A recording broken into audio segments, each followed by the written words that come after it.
Saudara, kini saatnya seperti biasa Kompas Siang akan menghadirkan sejumlah informasi pilihan khas Nusantara dalam segmen Cerita Nusantara. Dan kali ini kita akan melihat dari informasi di Palembang, Sumatera Selatan. Sudah ada rekan kami, Reski Oktora di Palembang. Dan KPU tengah mencari model penghitungan suara untuk pemilu serentak 2024, di mana salah satunya dengan 2 panel penghitungan. Cara ini diharapkan bisa mempercepat perhitungan suara dan mengurangi risiko bagi petugas KPPS.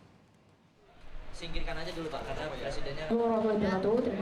Komisi Pemilihan Umum tengah mencari model penghitungan suara untuk pemilu serentak 2024. KPU RI menggelar simulasi penghitungan suara di TPS di Palembang, Sumatera Selatan. Simulasi menempatkan penghitungan suara untuk 5 pemilu dalam 2 panel secara bersamaan. Satu panel digunakan untuk penghitungan suara pemilu presiden dan DPD, sedangkan panel lainnya untuk penghitungan suara pemilu legislatif, DPR, DPRD provinsi, dan DPRD kabupaten kota.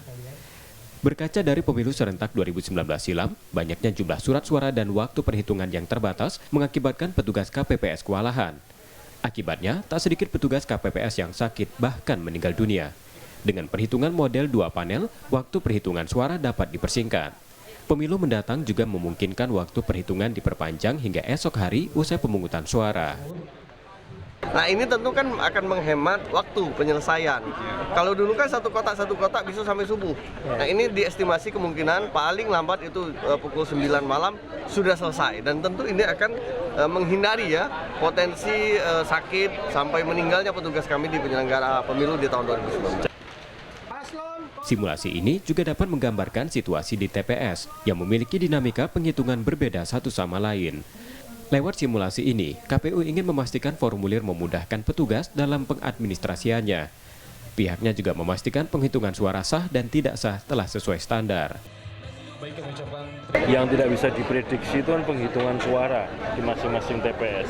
Ada yang cepat, ada yang lama karena dinamika penghitungan suara di TPS-nya tinggi.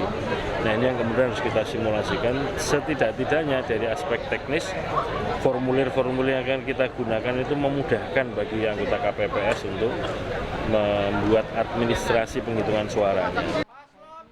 KPU Sumsel baru akan merekrut petugas KPPS di lebih dari 25.000 TPS pada Desember mendatang. Pihaknya memastikan usia petugas KPPS tidak lebih dari 50 tahun dan tidak punya riwayat penyakit komorbid. Hal itu guna memastikan kesuksesan pemilu dan keselamatan petugas penyelenggara pemilu. M. Rizky Nurmizan, Kompas TV, Palembang, Sumatera Selatan.